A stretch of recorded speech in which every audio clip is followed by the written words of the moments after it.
So, welcome everybody to our webinar series of Educational Gerontology Special Interest Group at BSG.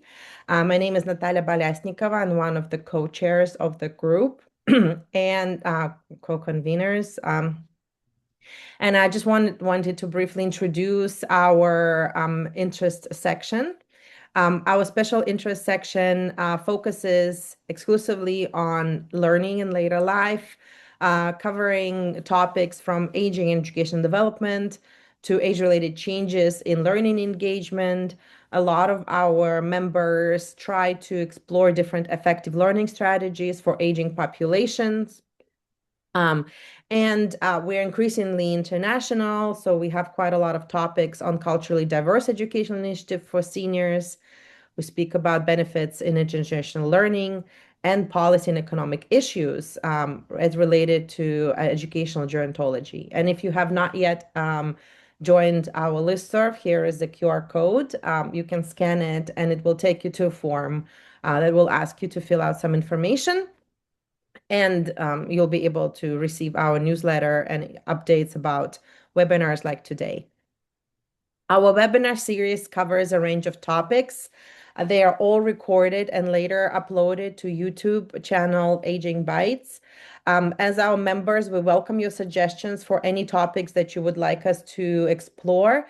And especially if you have a speaker in mind or an idea, please reach out. We're very happy to accommodate and arrange a webinar for you.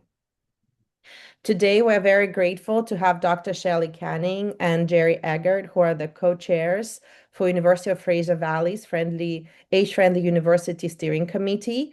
They will share the U of V's experiences in achieving an age-friendly university status and some thoughts on how we can move forward. And before I introduce our speakers, I just want to flag for you to please save the date for our next talk, which will be on 10th of March, also at 4 p.m. UK time, and will broadly focus on co-designing an inclusive multi-campus age-friendly university in the Southeast Technological University in Ireland. And we'll talk a little bit more about this talk in the end. So I wanted to introduce our two speakers today. First, we have Gerry Eggert, who is a lifelong learner who at the age of 82 decided in the summer of 2022, after 7 years in the Canadian Navy and 50 successful years in business management, that he would enroll at the University of the Fraser Valley and aim to complete U of V's program to earn a Bachelor of Integrated Studies degree. Currently, he is over halfway through the program with a strong GPA and has also become involved in various U of V initiatives related to aging. Gerry is actively engaged with AFU, CERA, and Elder College programs at U of V and volunteers on several boards and committees. Welcome, Gerry, and thank you for coming and talking to us today. And our second speaker is Dr. Shelley Canning, who is a professor of nursing at the University of the Fraser Valley and the director of U of V Center for Education and Research on Aging. Her clinical background includes oncology and community health, and she teaches gerontology and research methods at U of V. She has conducted research with older adults, including those living with dementia, in both LTC and community settings. Currently, her research is focused on the roles that education and meaningful intergenerational connections can play in reciprocal benefits for both generations. Welcome, Shelley, and thank you so much for taking time to talk to us today. I'm going to briefly stop sharing my screen so you can share yours. Okay, awesome. Thank you, Natalia. This is great to be here. Okay, how does that look? It's still loading. Oh, Okay, it's open. okay, great. Okay, so this is exciting for Gerry and I to present together and also to present in this kind of global forum here in our tiny little space in Chilliwack, BC. So I'll get us started here. What we thought we would do today is just share a little bit about our experiences at UFV. We are an age-friendly university, and we took a few steps to get to this place. And now Gerry and I are the co-chairs of the steering committee, and we just had a meeting this past week, and we're looking at how do we access the potential that the university has in terms of really meeting the principles of age-friendly universities. And yeah, what are our next steps? There's obvious challenges, but there's so many benefits that we see too. So we thought we'd talk about how we got here. Gerry is going to share a little bit about his experiences as a lifelong learner. He's just been a remarkable person for me to work with. So yeah, I'm happy for him to share a lot of what he's done, and then some of the things that we're hoping to do. Because it's such a small group, I'm really good with being interrupted. So if at any point anybody wants to just fire a question, go ahead. So I'll start with positioning us where we are geographically. And this is a shot of the main campus. UFV is a multi-campus university in the Fraser Valley of British Columbia. And so BC is on the west coast of Canada, bounded by the Pacific Ocean. And we live in the furthest west south corner of BC.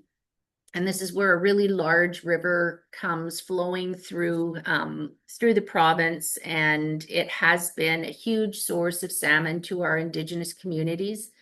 And the land that we currently live on and that the university is situated on is the land of the Stalo people. And that's the Indigenous people that have really lived up and down this coast and along the shores of the Fraser River. The Matsqui, Sumac, and Kwantlen First Nations, and then out here in Chilliwack, I'm not sure which First Nation it is. Can't say it, the name is so Yeah, but we have a fairly large Indigenous community out here, and we are reminded all the time about the beauty of where we live and the responsibilities that we have in living on this land. So you can see in the photo, that's a photo or a picture of Mount Baker in the very back. So Mount Baker is in Washington State. So we are also very close to the United States, with this lovely big river flowing through and mountains on either side, a really fertile valley. It's the largest agricultural, we have the largest agricultural exports across Canada. So we're a big agricultural area, and UFB meets the needs of students throughout this whole valley. We're about an hour east of Vancouver. Yep. Which may help some of you realize. So we're a kind of a traditional university, a little bit smaller. We have limited grad programming, and we really focus on undergrad programming. We have a Center for Education and Research on Aging. That's the acronym we use is CERA. And I've been the director of that center now for a long time. I can't remember. But it's a multidisciplinary center. So we have faculty from kinesiology, I'm a nurse, psychology, sociology, visual arts, you name it. We have quite a wide group of faculty associates. And a big trade center. There's a big trades program here as well, although we don't have anybody, we got to hook one of those guys into our group. So as the director of that center, I'm always interested in ways that we can promote the work that we do and the importance of meeting the needs and understanding the needs of older adults. And I'm also a really big believer that the university is a huge resource in any community, and it doesn't really belong only to the 18 to 24-year-olds. It is such a rich resource And the idea of trying to better meet the needs of lifelong learners and offer something that might bring older adults onto campus or move off of campus to meet their needs has been really kind of forefront in my mind for a long time. And I met Michelle Porter, who was the person who spearheaded the age-friendly university movement in Canada. So the first AFU was in Manitoba. And I met her at a conference in the early 20-teens, and that idea started rolling. So the age-friendly movement, I'll just kind of go backtrack a little bit, really started through the WHO. And I might be telling you what you already know, but bear with me for a bit. And this idea of recognizing the demographics that are going to disproportionately feature older adults, I think has kind of taken hold with the WHO for a long time. And some of the initiatives that they looked at to try to address aging populations in terms of meeting their needs and understanding their needs was to launch this global age-friendly city movement where cities would be more inclusive, a place where older adults could continue to thrive. And that took off, I guess, in some ways. I live in Abbotsford, which is a little bit east of where Gerry and I are right now. I live in the city that has the main campus for UFV. And it is an age-friendly city, but I think after they launched that status, I'm not sure that a lot has been done since then. So I think this age-friendly idea is something that can you can get all excited about achieving the status, but the hard part is how do you do something meaningful afterwards? And so I'm not too sure that in Abbotsford we really have done a lot. The other two things that the WHO did that I think are worth touching on is just looking at the current decade we live in as the decade of healthy aging. And if you look on their website, there's a lot of good information there around that. I'm sure I'm not saying what you already know. The global report on ageism, I think, was a really important report. And that what really struck me there was not just the negative impacts on health of ageism, but the interventions that are most useful. So one being policy, which is something that I don't have a lot of experience working on, but the other two things were intergenerational connections and age-aware education. And those are both things that I can do something about and the university can do something about. So that was another thing that kind of sparked my interest in having us go forward with an age-friendly university application. So it moved, this idea of age friendliness moved away from just this global city movement. And in 2012, the first group of academics, and they were from North America and Britain primarily, were meeting at Dublin City University in Ireland in 2012. And they decided that the university was a great resource to try to promote age friendliness. And they were the central point there. And that group of folks developed a framework of 10 principles. And that sits at the center of the mandate for being an age-friendly university.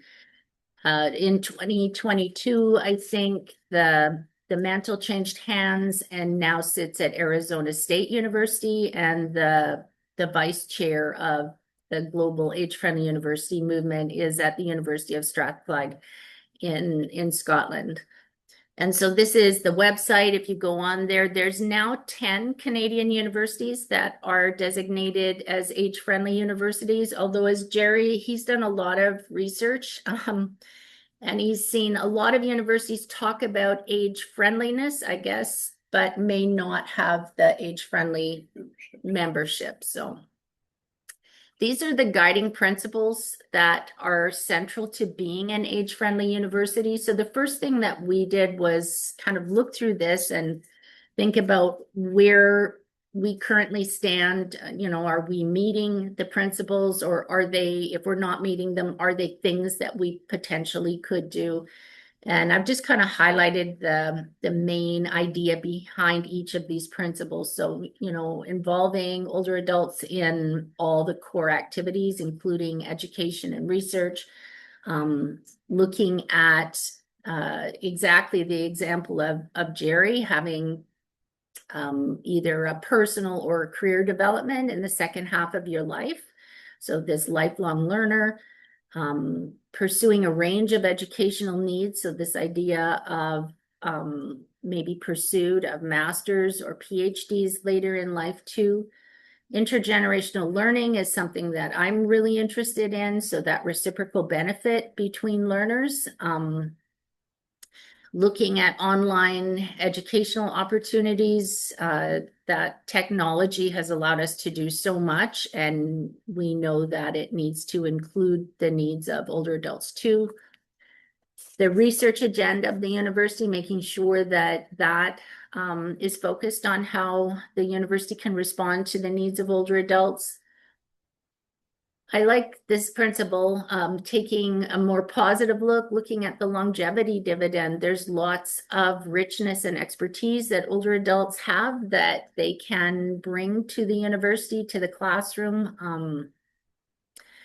Looking at including older adults in different programming at the university, sport, art, culture, engaging with the university's retirees, making sure that there's something meaningful that the university can do for that group of people. And then just dialogue with the community surrounding the university. So those are the 10. And we underwent, first I'll tell you a tiny bit about our landscape. So University of Manitoba, as I mentioned, became the first one in 2016. We became the first AFU in British Columbia in 2022. And there are 10 from BC to Ontario. Each of the universities has an aging center, and I think that's a core resource to being successful in doing this and organizing and kind of driving forward initiatives around aging. And if you take a look, if you're interested, each of us have something about our age-friendly programming or initiatives on our website. So they're a fairly rich resource of information about what folks have done. And I just put this slide in there just of interest. Again, we are all in the same areas, I know, but this just kind of speaks to the sameness and maybe to the imperatives. We have a fairly large population of older adults in BC, and that includes folks that are living with dementia. And like all the other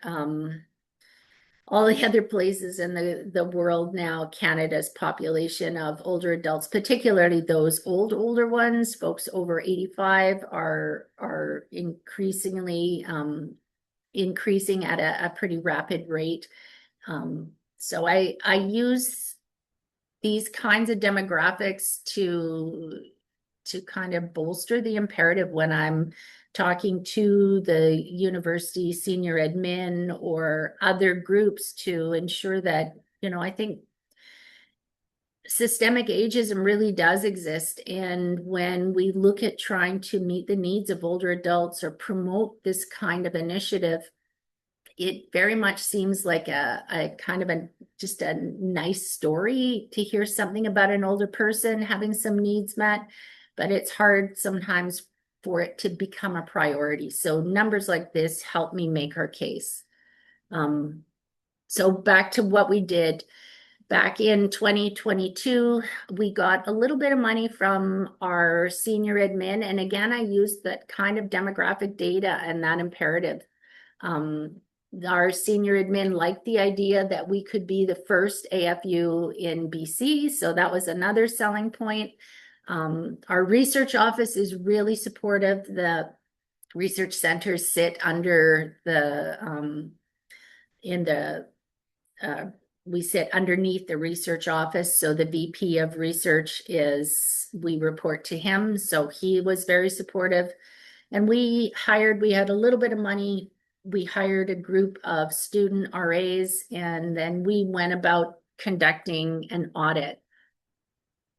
So we look both externally and internally at how we met and measured up to those principles.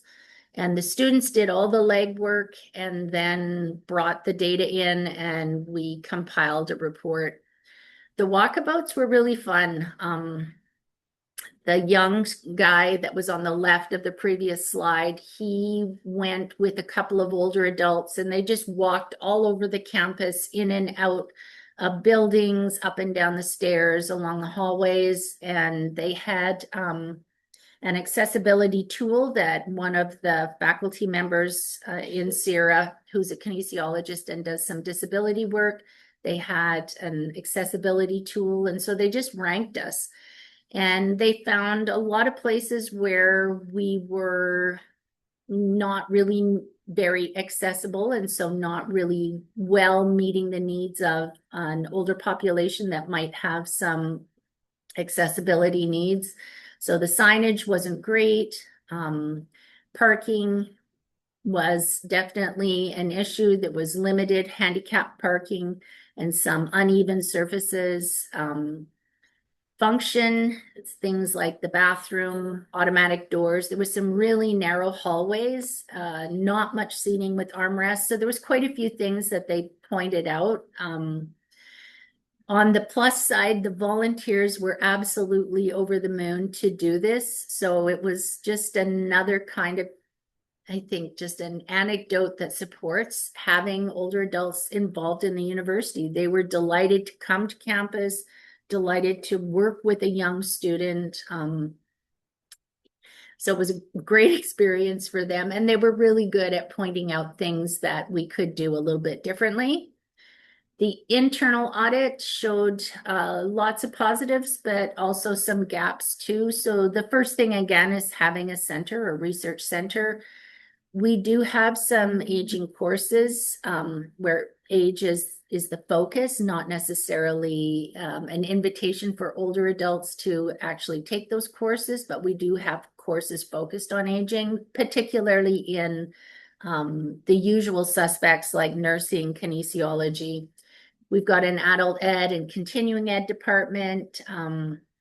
We've got great community partnerships. So we do have Elder College, which is a nonprofit charity, and Gerry can talk a little bit about that. So they provide kind of vocational programming for older adults in the local communities, and they have an office literally right behind us. So the university has an MOU with them, or MOA with memo of understanding, MOU. Sorry, it's early here. We haven't had our coffee yet. And so they can do programming when there's an empty classroom. We support them in that way. And Sierra, the research center, works really closely with them. We do have a tuition waiver for folks 65 and over. Maybe Gerry, I don't know the details of that one. You can explain that. Yeah, sure.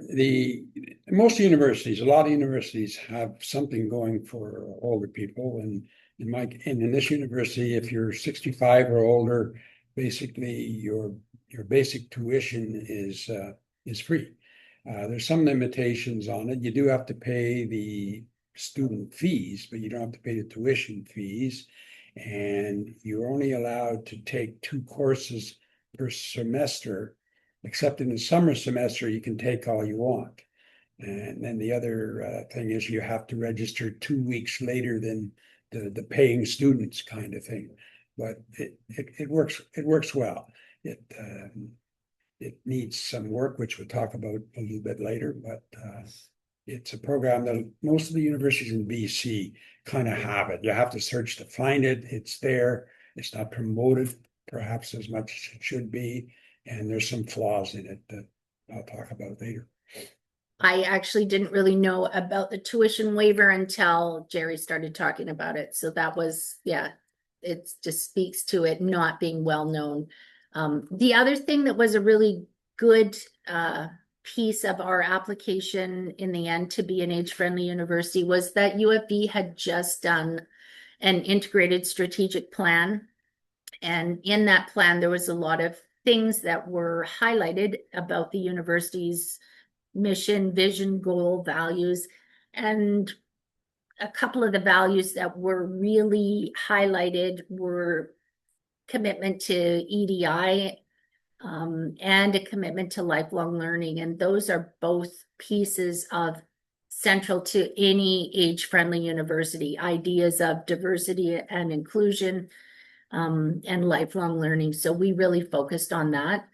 So some of the gaps we saw were around the accessible environment, that there's targeting programming to better prepare students for living and working in an aging society, but it's targeted only to a few disciplines, and it needs to be more widely targeted. Events and recreational programming exist, but isn't really marketed to any older adults in the community. Intergenerational activities are definitely available, but lots of faculty aren't really sure kind of how to connect and who to connect with. But we have lots of local schools, even in walking distance to our campuses, who would love to connect. We didn't have anything for our retirees at the time, so that was another gap. And then I think just this is the statement for our vision, that UFV would be known as a gathering place for learners, leaders, and seekers. But I kind of put in brackets, it should be really for all ages, right? Because we are very much we're very much oriented towards young students. So some of the current things that we've done, Gerry and I formed a steering committee. And we had a meeting last June, and then we just pulled the group together again recently and kind of tried to look at setting some goals, because as Gerry tells me, if you don't set the goals, you're not going to do anything. You're just going to meet and talk and meet and talk and meet and talk, and that's not what we want to do. Some of the things that we do that are very much meeting the age-friendly initiatives. One is that we have an annual CIRA Day, and we do that at the end of September, beginning of October every year, that coordinates with the International Day of the Older Person. And that's a free day for older adults in the local communities. It's sold out, it's free, but everybody registers, and it's sold out in a matter of hours each time. We've done it 3 times now, and we get 100 older adults come to the community. We offer free parking. We help people who need assistance come from the parking lot into the building. The CIRA faculty associates all do presentations, and it's a variety of kinds of things that we've done, looking at conspiracy theories, looking at caregiving for folks living with dementia, looking at chronic pain, you name it. The visual arts faculty associate has done some work around art and social connections. We offered some tours of the campus, tours of the kin and nursing labs. Folks were really interested in what that was, what those rooms were like and that technology was like. And we have an Indigenous reconciliation garden, and we offered a tour of the garden and the Indigenous plants that were there. So it's a day that runs from about 9 to 1. We have all kinds of student volunteers, which are absolutely the highlight. So it's a really great day, and we offer it completely for free. We also do a CIRA series, so in conjunction with Elder College and the programming that they have. Again, the faculty associates from CIRA put on a series of presentations, and in the winter semester coming up, we're going to do a series where it's the faculty student research associates who are working on projects are going to present their projects.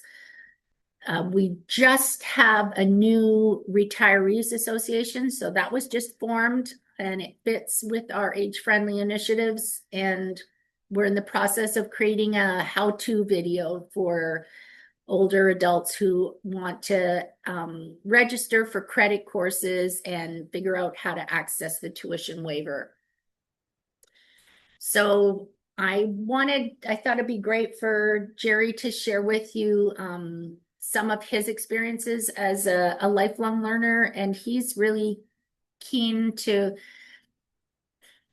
look at the difference between someone like him who is seeking a degree and the full credit experience versus someone who might be wanting to come to campus either to take elder college kind of vocational programming or to just audit a class out of interest. So I'll leave it to you.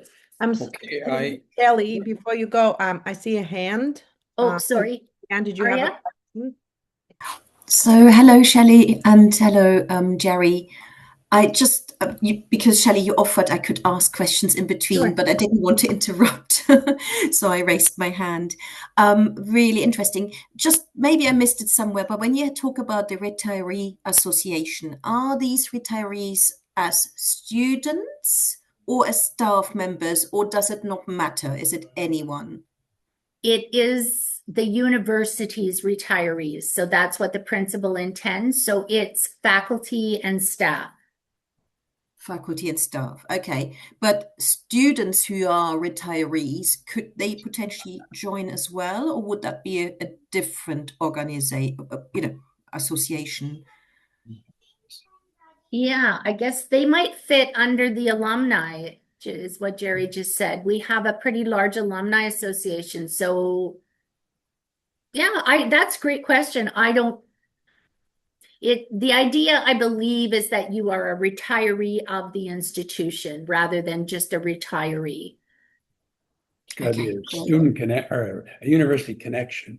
So that would include alumni, I would think, and faculty, and existing and past. It literally, our association has just formed over the summer and over the fall. So I haven't even looked at their terms of reference yet. And I know that the folks that drove it are actually retired professors.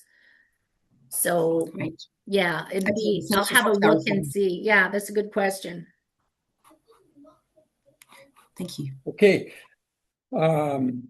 I guess I'm like a lab rat or a test of the capability and how much of the good stuff has actually been implemented in bringing becoming age friendly. It's, as Shelley mentioned, it's out there. All universities have programs in that, but all I can speak to really is the getting old for people like me. I'm about to turn 84 into the university, and I got a lab rat. I tested the system, and the story is simply this: after 50, 60 years in business, I retired with nothing to do, and right off the bat got sick and bored, and life wasn't going too well. So I figured, with some encouragement from my wife and my doctor, that I had to do something or I'd go mad. So I figured, well, I had a granddaughter that was about to go into this university, and I figured, well, I'll fool her. I'm going to register and participate in their age-friendly program for people like me. It all sounded good. I got really excited about it and proceeded to try and register, which I did. And the first thing I found out is that the registration process and getting the information needed to do it had a lot of obstacles in it, and turned out to be quite difficult, and I almost gave up. I had gone to university for a year back when I was in the Canadian Navy, 1963, 2 and 3, the University of British Columbia, basically on an officer training program, and I'd taken 1 year, but the Cuban crisis happened and the Navy pulled us out of there and got sent down to Cuba. So I never did finish and never ended up graduating. So I had that in the back of my head. I wanted to do that someday. And then with my granddaughter going to university, I decided I'd give it a try. So as I said, I almost gave up, but I'm sure glad I didn't. It's been I'll talk in a minute about some of the problems with the programs in the universities. But I got to tell you that the health benefits to me were enormous, just enormous. I lost weight. I was a diabetic. I'm not anymore. Um, my cognitive retention, I was lazy, forgetting about things, that all dramatically improved. And I can't say enough about that. The health benefits, both physically and mental, were amazing. And I'm going to stay here till I die, I think. Um, so it's just, you have to experience to know how positive it is as a senior person, how much the benefits are here. Now the flaws that need to be fixed, and that's why I guess I'm sitting here, are simply that this term lifelong learning everybody talks about it, at least over here in North America, and it's a nice phrase, but what does it mean? And so all universities, if you search, have these programs to deal with elderly people. But if you look at the registration in the regular programs, there's only one or two people. So that was the other thing. Why aren't more people participating in the programs that are there? And one of the problems is that they're too difficult, at least with this university and others that I've looked at, to navigate. The registration process where it all starts is difficult. And I think most seniors, like I was, we don't expect extra favors once we're in the university, but we need a little help getting there. Generally, we're behind in the technology, and the registration systems are heavy with technologies, and it's difficult. So I almost gave up, and then finally I figured I learned about what they call academic advisors, and I hooked up with an academic advisor at the university who helped me get through the registration process. So I did that, and I ended up in a classroom, and the same thing. And you sit in class now, and when I went to university, you were in a lecture hall, but now you go to a classroom in most universities with your laptop, your cell phone, and up on the screen is a QR code. Well, I'll tell you, at 82 years old at the time, that threw me right there. Even though I had been in business and only out for a few years, that technology had taken place in the years that it wasn't being used in business. So that's the first thing that, in my opinion, the universities need to work on to build the number of elderly people that actually come in and take credit courses. And then once in, that sort of continues. You find yourself in a classroom, the oldest person. The first thing I did is I used to arrive early because it was hard to find a class. And the students would start coming in, and they all thought I was the professor, and that was kind of funny. I played on that after a while. And then the professor would come and take one look at me and figure, what the hell is he doing here? And it was interesting and fun. But that was the first classes. Now everybody knows me. I'm treated like, they fight over me in group classes and things like that. And it's very flattering, but it's also very motivating. And the students, I know I'm contributing. They've taken me in, and they help. They want to help. They all have grandfathers and stuff like that. So it's just going really well in the classrooms.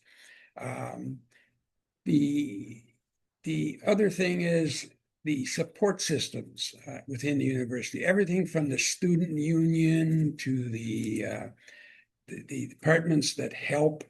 If you need help, they just need to adapt their programs to be able to deal with the elderly people. Make it not just registration to the university, but kind of figuring out and registration for the help programs that are within the university. And I see that happening, and I'm I'm pretty sure I'm the oldest student of 15,000, and there's a few others close to me, but the numbers are small. But I'm convinced that there's a lot of benefits both to the university and definitely for the mental and physical health of older people to participate in these programs. But it's very important that you help us be able to navigate and get into the programs. I'm staying here till I die. I want you in my class. I'm trying to figure out how to get him into nursing. Well, I participate. Oh, that's another thing. Thank you. I participate in any program that the university will have me in. I'm there. I'm helped, particularly if it's related to older people. And now I'm on boards and sitting here with you guys, and it's both flattering, educational, and helps my health. Here's just a tiny weird thing that happens. Like, life is so funny. When I met Gerry, I was super excited. I was like, oh, he's just a wonderful example. And when I started hearing his history, he told me about how he was in the Navy and how he had gone to this special program that the Canadian Armed Forces had, and he was in Victoria. And it was called the prep school, the preparation school. And I said, oh my goodness, my dad taught there. So here's this weird coincidence. My dad actually taught Gerry in the 1960s. Yeah, true. That's crazy. Anyway, I digress. Whoops. So we just had a couple more things. So Gerry talked about his experience of being a full credit student. And I think there's a lot to be learned from that to give us some direction. So what we're looking at doing is thinking about how to better meet those needs. And Gerry had a couple of great ideas. One, really talking to the academic advisors and seeing if they can be trained, or if one of them might take on that responsibility of assisting older adult students to navigate some of those processes. Thinking about the university has all kinds of clubs, different student groups have clubs, but there's nothing for specific to older students. So maybe our student life programming can have a club, a place where older students can get together and connect. I'm pretty passionate about us making sure that Gero education targets more than just health science students. I think it's really critical that every student has some understanding of aging and older people. Research dollars I don't think we're going to get too far there right now. Budgets are tight, but it's going to help us if we can get some. We also talked a lot about community outreach, ways that we can bring older adults onto campus for the kinds of experiences that Gerry's obviously benefiting from, and we're benefiting from. Our students benefit from it. But transportation is always a huge issue. So thinking about ways that faculty might go out into the community and provide opportunity there. And we can still do intergenerational types of programming with students and faculty going out. That helps to broaden the scope of the university. It's good for marketing, helps to raise our profile. And then this new association of retirees is, I think, another potential place where we can make some things happen. So we're looking at kind of working through some of these pieces. So that's where our focus is going to be. And that's my email address. And I can share, if anything, with Gerry as well. I should have put your address up there too. I didn't think of it. That's just a picture of one of the other things we're doing at Sierra. It's an intergenerational program where our kinesiology students are trained as trishaw pilots. So that modified bicycle is a trishaw. It was created in Denmark about a decade ago, 10 years ago. And we take older adults for free for rides along a long rotary trail. It's about 8 kilometers that they go along the river. So it's a great opportunity for students to talk, learn to connect with older adults. It's a great opportunity for older adults who don't get opportunity to come to campus, to come outside, to be in nature. So anyway, that's just another thing that we're doing as part of CIRA. So I'm going to stop share. And I think we're pretty good for time. So amazing. Thank you so much, Shelley and Gerry. This is such an exciting initiative that you're doing, especially, in Canada, there's only 10 universities that do that. I was just thinking about our university as you were speaking, so which is very interesting. I'm gonna put it to the rest of the group. If you have any questions, comments, shared experiences. Yes, Jason, please. Hi, and thank you both. That was really, really interesting and informative. I'm kind of new to this area, so I don't know a whole lot, but could you maybe give me a little bit more of a picture of sort of how many students are taking advantage of this opportunity? I think this tuition waiver is fantastic. We don't have the same thing in the UK where I'm based.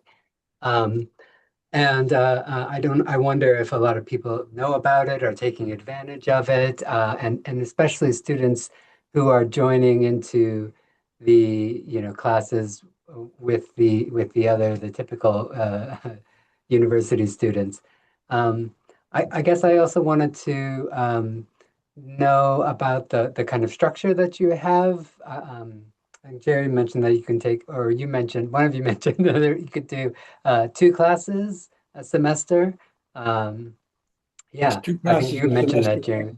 except in the summer, then you can take unlimited. I see.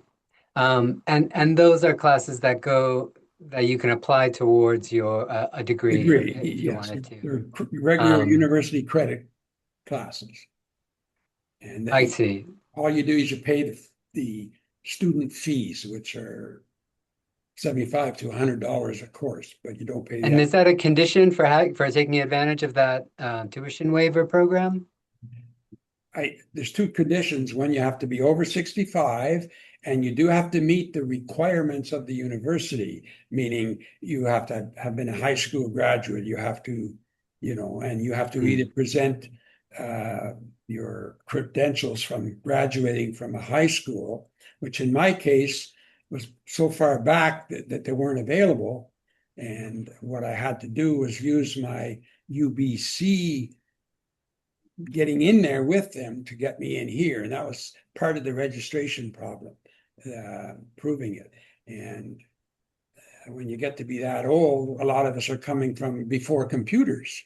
So it's impossible. Now, the university does offer you can take a test. It's like to prove that you're able to do the courses, both in, say, in English and in sciences, depending on what bachelor program you're going for. You can write a pre-test, and then they'll waive the requirements of high school or academic I see. paperwork. So that is, again, one of the paperwork and the bureaucracy is what kind of held me up and really discouraged me. Yeah. And your other question, there's not very many of us. And I looked at even at York, the number of adult students over 65 is a very small portion of the total age numbers for the university. And I think it's a combination of marketing and a combination of afraid you can't do it, or getting through the registration process.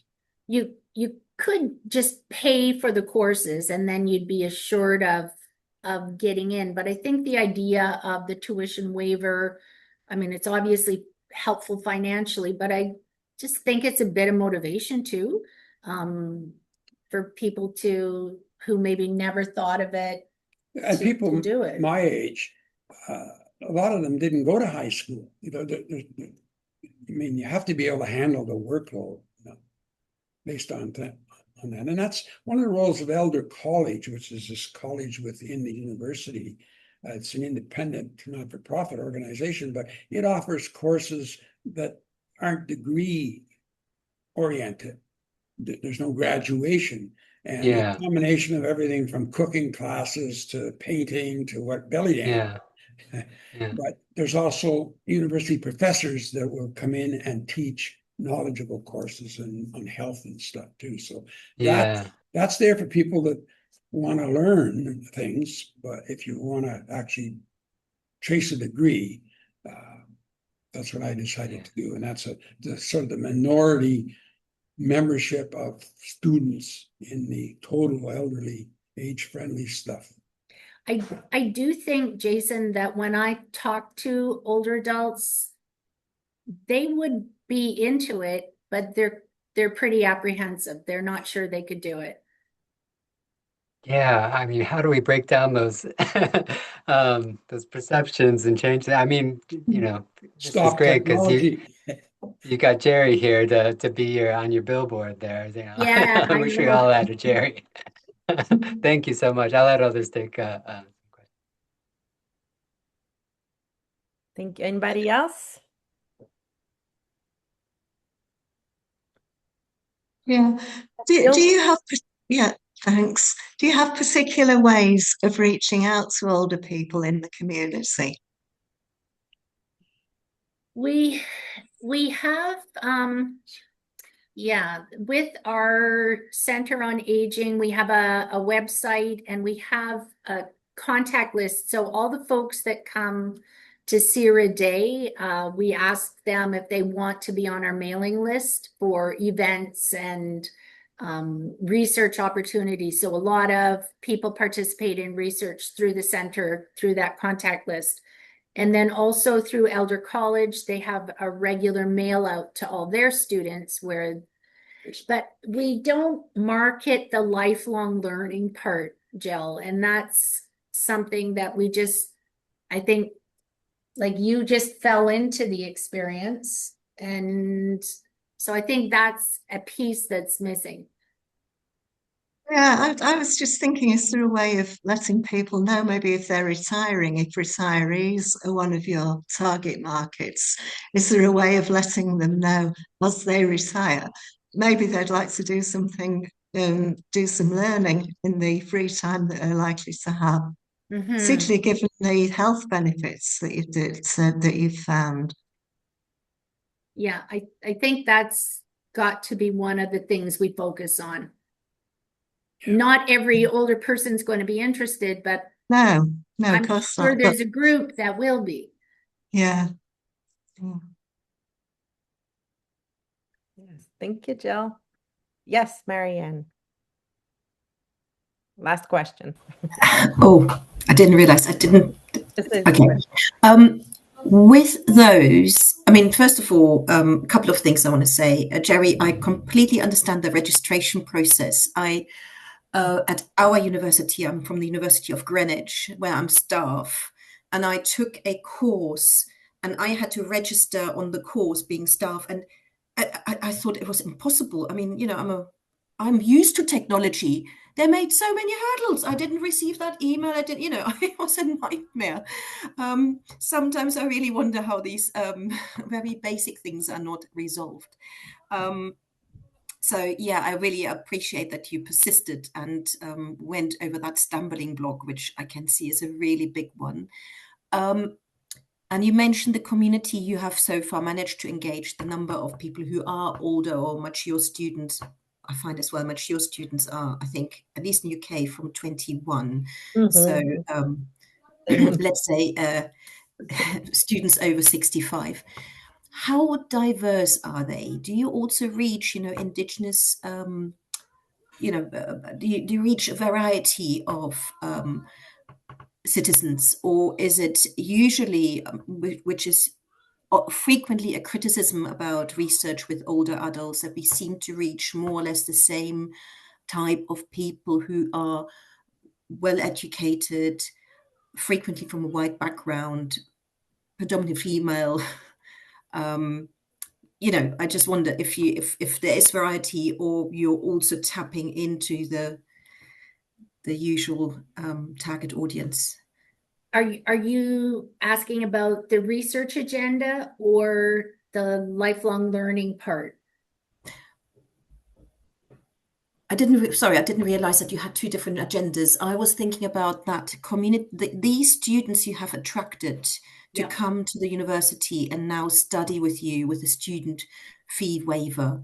Would you call that it's a lifelong learning agenda? Yeah, is this how you? Yeah. So of that group, we don't have a lot of data through the institution that we can necessarily access in terms of other than age.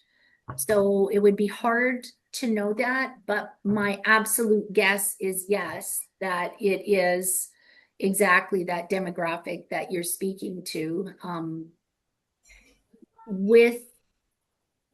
We do have a large Indigenous population here, though, and we have had, I think, a really genuine effort made towards indigenization. So we have a really strong Indigenous presence on campus, and in the building that we're in right now in Chilliwack, we have a gathering place that was part of the original build of this building, and we have an Indigenous student group, and we can access that room. We've got good access to elders as well.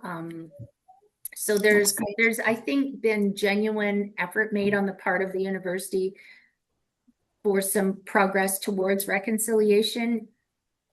Again, we live in a place where we do have a large Indigenous population. We do have also a large South Asian population. So when I look at accessing those older adults, for example, either as participants in research or to come to CIRA Day, it's really hard. We have a school.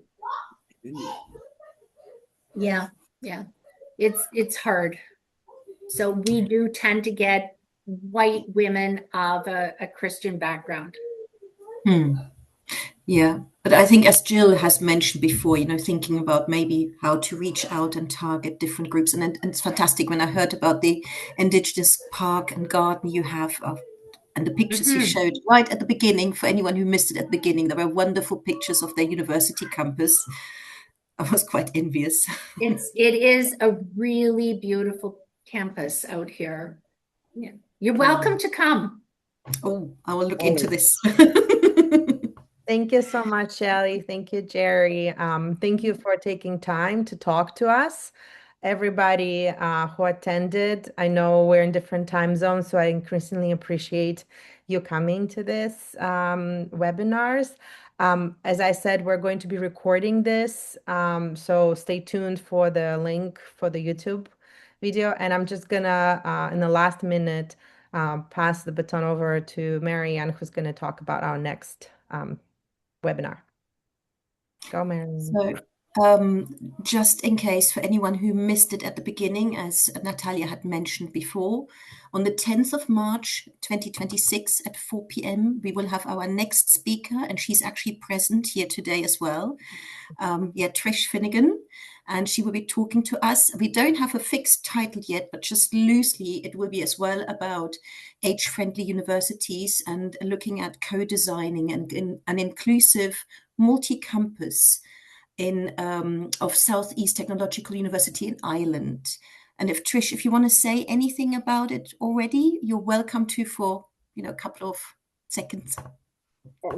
Just to say thanks very much to Shelley and Gerry for a really lovely presentation. Really interesting to see it being developed in another jurisdiction. My presentation will be on sort of pre-age-friendly university and how we go about co-designing with older people and the community around SETU as to how it would look for our university, but also being able to generalise that to more multi-campus universities globally. So I'm looking forward to doing it.